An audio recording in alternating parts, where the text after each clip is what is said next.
Welcome to the deep dive.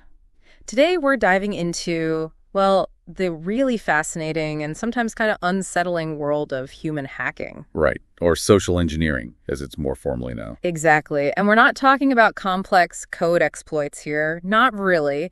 This is about how manipulators bypass all that technical security. Yeah, they target something much more fundamental, our own psychology, how we think, how we feel. We're shifting focus from the tech to the human mind then. Precisely. It's about understanding how our natural tendencies, our emotional responses, even our habits can be subtly nudged or, well, exploited. We want to dissect the science behind it all, see how it actually works. That's the plan. Really get under the hood of these manipulation techniques. Okay, so when we say human hacking, what sort of tactics are we talking about in practice? What does that look like? Well, there's a whole range. We'll definitely look at open source intelligence, OSINT. That's basically gathering info that's already out there publicly available. Okay, digging for information. What else? Then you've got the more deceptive stuff. Phishing, fake emails or websites. And vishing, which is the same idea but over the phone. Voice phishing. Got it. I'll also get into pretexting. That's like the art of becoming someone else, convincingly. Impersonation. Right, creating a fake identity. Exactly. And then there's the big one, emotional manipulation, often invisible, but incredibly powerful. So these are specific tools in the toolkit, these tactics. But you mentioned connecting this to bigger things like the messaging during the COVID-19 pandemic. How do these individual tricks scale up? That's a really critical point. Think about all the messaging around COVID. How much has it relied on emotion? A lot. Fear, definitely. Exactly. Fear, these cycles of fear, and also social proof. Seeing what everyone else is doing, trusting the crowd. Ah, right, if everyone else is doing it. Precisely. Those same basic psychological triggers used in one-on-one social engineering, they can be amplified, used in these huge society-wide events. So our goal today is really to understand those core mechanics. How are they actually leveraging our psychology? Okay, so the ultimate goal for a social engineer, getting us to make decisions without really thinking them through. That's pretty much it. The main aim is to prompt action before your critical thinking, your analytical brain, fully kicks in. How do they manage that? Dr. Ellen Langer talked about this idea of alpha and beta modes. Alpha is when you're actively thinking, analyzing. Beta is more reactive, automatic. Like autopilot? Kind of. The social engineer wants to keep you in that beta mode, left questioning, more doing. The more time you have to think, the more likely you are to spot something fishy. Beta mode. Interesting. And it seems like a key way to keep us there is through emotions. We see ads doing this all the time, right? Pulling heartstrings to get donations or sell something. Absolutely. There's a solid scientific basis for it. Research consistently shows emotions often override pure logic in decision-making. So feelings trump facts sometimes. Often, yes. Especially when those feelings are strong. When someone's emotions are triggered, they're much more likely to act in the way the manipulator wants, compared to just hearing logical arguments. The stronger the emotion, the less critical thinking tends to happen. Decisions become faster, driven by feeling. Okay, so which emotions are the go-to tools for social engineers? Let's start with the edgy ones, maybe fear and surprise. I can see how those would work. Fear is definitely potent, a strong motivator. Non-verbally, you might see someone cover the little dip at the base of their throat, the suprasternal notch. That can be a fear indicator. Huh, never knew that. What about surprise? Surprise is interesting because it can look a bit like fear initially. Someone might physically lean back, eyebrows shoot up, mouth open wide. That classic startled look. Sometimes, if it's real shock, they might even cover their mouth. The key thing for you, as a listener, is noticing inconsistencies. If someone's words don't match these physical signs, that's a clue. Good point. Look for the mismatch. What about other negative feelings, like sadness or just being uncomfortable? Sadness often shows in the face, right? Yeah. Corners of the mouth down. Sometimes people do self-comforting things like hugging themselves. Okay. Discomfort is also revealing. You might see someone literally block their eyes with their hand, eye blocking, or just slumped posture, looking withdrawn. It suggests they're uneasy, maybe want out of the situation. Recognizing these in others or even yourself tells you a lot. Right, so those are warning signs. Now flipping it, positive emotions, like happiness. Seems weird to think of that being used manipulatively. Oh, it absolutely can be. Very effective, actually. A genuine smile, the kind that reaches the eyes of a Duchenne smile, they call it. Crinkly eyes. Yeah. Happy people tend to have open body language, arms uncrossed, standing tall. Social engineers can trigger happiness using things like ego appeals. Stroking the ego. Exactly. Make you feel good about yourself, your skills. That lowers your guard, makes you more open to requests. Ah, okay, that makes sense. Flattery gets them somewhere. What about really strong negative ones, like disgust or contempt? Disgust is super powerful, but usually one to avoid for the social engineer. It creates a really strong negative link. Think about things that trigger it: bad smells, really offensive language. It just pushes people away hard. Right, you wouldn't want to trigger that if you're trying to build rapport. Exactly. Contempt, though. Yeah. You might see that non-verbally. Tight jaw, maybe an aggressive posture, probably less common in standard corporate social engineering, but the sources mention it could be used in more extreme stuff, like nation-state attacks or maybe terrorist groups trying to build that us versus them feeling. Okay, and surprise, we said it can look like fear, but how can surprise itself be used to manipulate? Well, a pleasant surprise can actually trigger happiness, right? And that sudden positive feeling can make someone drop their defenses for a moment. They become more open, maybe more willing to share info or agree to something. Like a distraction. Kind of. The example used was a fake phone giveaway. That sudden, unexpected good news makes people happy, maybe feel a bit obligated, and they might just hand over personal details without thinking twice. Wow. And our bodies can sort of trick our minds into feeling these things too. Something about making the facial expression. Yes, Dr. Paul Ekman's research showed a strong link. And other studies, like that famous one where people held a pen in their mouth to force a smile. Oh, yeah, I remember hearing about that. It suggested that just making the physical expression can actually start to trigger the related emotion. The mind-body connection is really tight there. Okay, so emotions, reading them, even maybe inducing them, that's critical. But before all that, the social engineer needs raw material, right? Information. That's where OSINT comes in. Open source intelligence. Absolutely. OSINT is the foundation. Pretty much every successful social engineering attack starts with good OSINT. It's about systematically finding and analyzing publicly available information. Stuff that's just out there for the taking. Essentially, yes. And the sources really stress how crucial the time spent on OSINT is. Good intel gathering makes or breaks the attempt. And, importantly, documenting it well, knowing what you found and where to find it again. What kind of info are they looking for? The outline gave examples for, say, a corporation. Right. For a company, you might look into their internet use. What social media platforms are they on? What are their policies? Who are their vendors, their partners? Basic business intelligence, almost. It starts there, but can go deeper. What tech did they use? Who works there? What are their roles? Languages spoken? Even published security policies. You're building a detailed picture from public puzzle pieces.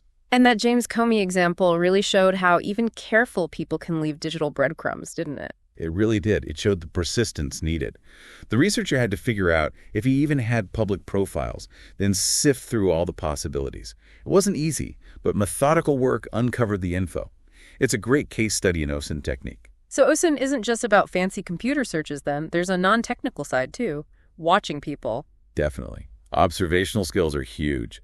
Noticing details.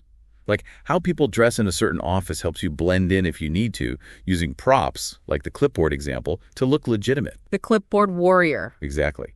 Even casual conversation can be OSINT. Like the Michelle in the elevator example just mentioning being hungry might elicit information about nearby cafes or break times. It's about paying attention and subtle elicitation. And on the technical side, it's more than just Googling names, right? These search engines have hidden depths. You certainly do. Search engines like Google use spiders to crawl the web, index everything, and store it in massive databases. When you search, you're querying that stored data. Right. But you can get way more specific using Google operators. Special commands, like using in-text to find specific words inside a web page, not just the title, or site, to search only within one particular website. Those examples from Nick Furneaux show how powerful that can be. And the risk with photos, the metadata. That sounds like a gold mine, but also kind of scary for privacy. It's definitely both. That hidden data in photos metadata can show exactly where it was taken, what phone or camera was used, even the time. Wow. The Pepe's hot sauce example was perfect. Just posting a food pic could reveal your location if you're not careful about stripping that metadata first. And there are tools to help with all this. Dedicated OSINT toolkits. Yeah, the sources mention things like the social engineer toolkit set. It bundles tools specifically for this kind of reconnaissance. And Intel Techniques, Michael Bazel's site, which has tons of specialized search tools and methods, they can really streamline the process. Okay, so OSINT gives you the intel, then comes crafting the attack, often using pretexting, becoming someone else. That's the essence of it. Creating a believable, fabricated persona to fool the target. And obviously, how good your pretext is depends heavily on how good your OSINT was. The more you know, the better you can pretend. Exactly. The more details you have about the target's world, the more convincing your act will be. The outline mentioned 4 questions that a target subconsciously asks when they meet someone new. Right. According to the source, those are basically, who are you? What do you want from me? Are you a threat? And crucially, how long is this going to take? Okay. Simple but fundamental. Yeah. And a good pretext needs to answer those questions smoothly, quickly, and reassuringly. Put the target at ease. Make them think, okay, this is fine. And there are principles for making a good pretext. 6 of them. Yes, 6 key things to keep in mind. First, know your goal. What do you actually want to achieve with this persona? Second, keep it simple. Complex lies are hard to remember. Easy to trip up. Right. Third, base it in reality as much as possible. Make it plausible. Fourth, remember details. Names, facts. Write things down if you can discreetly. Don't get caught forgetting something basic. Manage your short-term memory. Exactly. Fifth, watch your digital footprint. Does your online presence contradict your story? And sixth, know when to stop. Don't push too hard. The Liberty Bell story mentioned is a good example, getting caught because you didn't know enough to maintain the pretext. Know when to bail. And fitting in. That tribe mentality thing, that seems important for pretexting too. Hugely important. We naturally trust people we see as being like us, part of our group. So tailoring your appearance, your language, your whole vibe to match the target's tribe, wearing a suit in a bank or jeans in a tech startup makes you instantly more credible. Blend in to win trust. Okay, so you've got the intel, you've got the persona. How do you actually build that connection, get them to trust you? Rapport, right? Precisely. Rapport is the bridge. Without it, the pretext doesn't get you very far. Our sources bring in Dr. Polzak's work on oxytocin. The moral molecule. Yeah, sometimes called the trust hormone. It gets released when we feel connection, trust, positive emotion. The pigeon drop scam example shows how feeling part of a trusted group releases oxytocin, which can actually cloud judgment. Makes you less cautious. Right. And dopamine plays a role too, that reward chemical. Positive interactions feel good, reinforcing the rapport. And Robin Dreeke, the ex-FBI guy, he had specific principles for building rapport quickly. He did. Really practical stuff. Things like accommodating nonverbals, subtly matching body language. Mirroring. Yeah, but subtly. Establishing artificial time constraints makes it seem less like you're going to impose on them for long. Using sympathy or assistance themes, offering help, seeming vulnerable yourself sometimes. Okay. Suspending your ego, being willing to say, I don't know, makes you seem more human, less threatening. Genuinely validating others listening, showing understanding, being culturally aware. Quid pro quo, offering something small first. Reciprocal altruism, tapping into that urge to return favors. Gift to get. Basically. And finally, managing expectations. Don't push too hard too fast. Leave him feeling good about the interaction, even if you didn't get everything you wanted right away. It's a real dance, isn't it? Building that trust. Now, the outline drew a line between influence and manipulation. What's the key difference? It's a crucial distinction. Influence is about making someone want to do what you're suggesting. Manipulation is just getting them to do it, often without caring how they feel about it, or if it's good for them. And Robert Cialdini's principles come in here, the famous principles of influence. Absolutely. They explain how influence works psychologically, and social engineers use these principles constantly. Let's go through some. Reciprocity, that's the give and take one. Right. Offer something first, information, a small favor, even a compliment, and people feel obligated to give something back. The free sample idea or the source's example of maybe getting a first-class upgrade after doing a small favor. Okay. Then liking. We comply more with people we like. Definitely. If you can find common ground, share interests, show genuine interest, or even fake it well, like the classic car salesman example, people are much more likely to say yes. Social proof, the power of the crowd. Exactly. We look to others to figure out how to behave, especially when we're unsure. If everyone else is doing it, it must be okay or right. The hotel breakfast complaint example, or the phishing call saying only 3 calls left, that creates urgency and implies others are buying in. Right. Consistency and commitment. We like to stick to our guns. We do. Once we make a small commitment, even just agreeing with a statement, we're more likely to agree to bigger things later to stay consistent with that initial stance. Authority obeying the person in charge, or who seems to be? Big one. Think of the Milgram experiments. We're wired to defer to authority figures. A social engineer doesn't need real authority, just the appearance of it, a title, a confident tone, maybe even a uniform if the pretext fits. Scarcity making something seem rare or limited time only. Classic sales tactic, but works broadly. If something is scarce, we perceive it as more valuable. Limited offer, only 2 left, creates urgency. Obligation feeling like you have to repay a debt or favor. Similar to reciprocity, but maybe feels a bit heavier, more like a duty.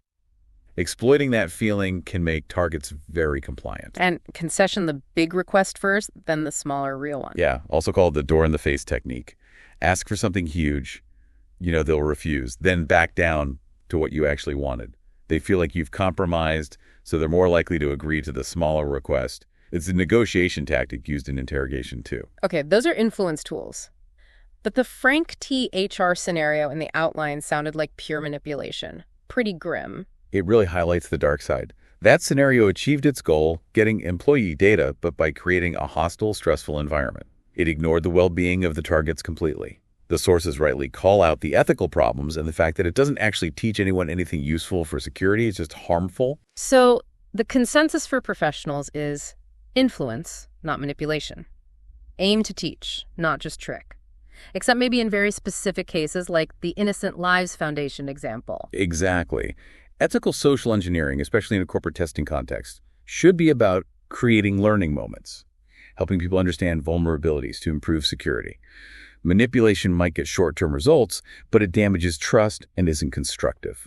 The ILF work is different. That's about identifying predators, a very specific, justifiable use of deception. Okay, got it. So we've gathered info, built rapport, considered influence versus manipulation. Now, how do you actually get the specific information you need? This involves framing and elicitation. Correct. Framing sets the stage. It's about the context you create, the beliefs you activate. And the rule is everything you say evokes a frame. Your words shape how the target sees the situation. How you set things up. Exactly. There's even a technique called negating the frame. You mention what you don't want them to think. It's like saying, look, I'm not trying to act you or anything, which ironically puts that exact idea in their head. Clever. Or maybe counterproductive. Depends how it's used.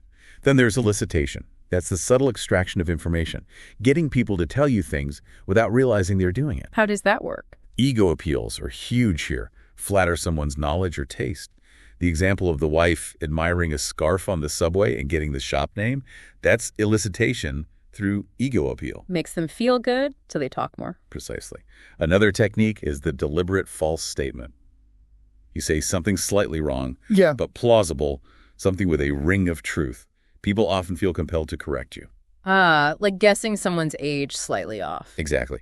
Or the student's birthday example, they correct you, and boom, you have the real information. And just asking questions skillfully is key, too. Open versus closed questions. Absolutely vital. Open-ended questions. What do you think about? How does that work? Get people talking, revealing more, sometimes things you didn't even know to ask for, like Alicia talking about building security in the office space example. Let them elaborate. Right.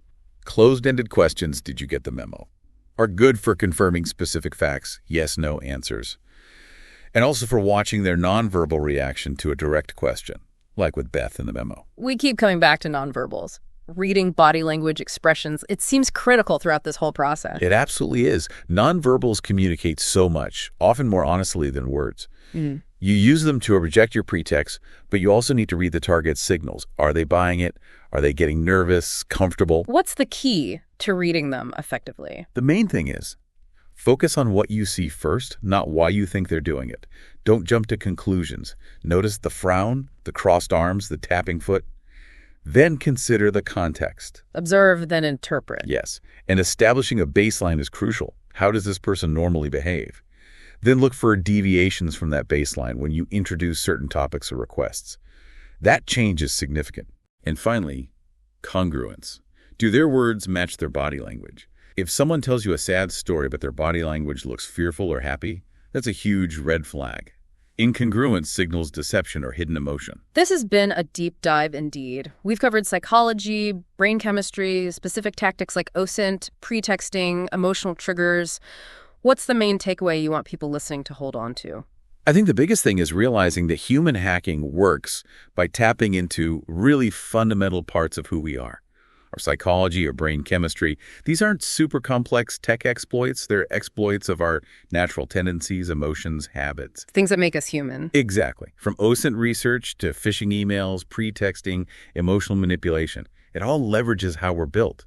Understanding these hidden mechanisms is powerful, not just for offense, but crucially for defense, for recognizing when it might be happening to you. So this isn't just for security geeks. This applies to everyone, every day. Absolutely. I really hope you, listening right now, start thinking about this in your daily life. How might these techniques be subtly shaping your decisions, your perceptions, especially with the information you consume or large-scale messaging you see? Like the COVID example again. Right. Be more aware of emotional triggers, social proof, all those dynamics at play. It's not about being paranoid, just more aware. It is a bit unnerving thinking how easily we might be swayed, but knowing about it feels empowering too, somehow. It should. Understanding these principles isn't just about security. It's fundamentally about understanding human behavior better, why we do what we do, how decisions get made, consciously or unconsciously. If people found this fascinating, like I did, and want to explore more, Cialdini, Zock, Dreek, Langer, Ekman, where should they look? Oh, definitely seek out their work. They've all published books, articles, research papers that go much deeper into influence, trust, emotion, nonverbals, all the things we've touched on. That's the best place to start for a deeper understanding. Well, this has been genuinely eye-opening, maybe a little chilling in places, but incredibly informative. Thanks for breaking down the science behind social engineering. My pleasure. It's important stuff to understand. And thank you all for joining us for this deep dive.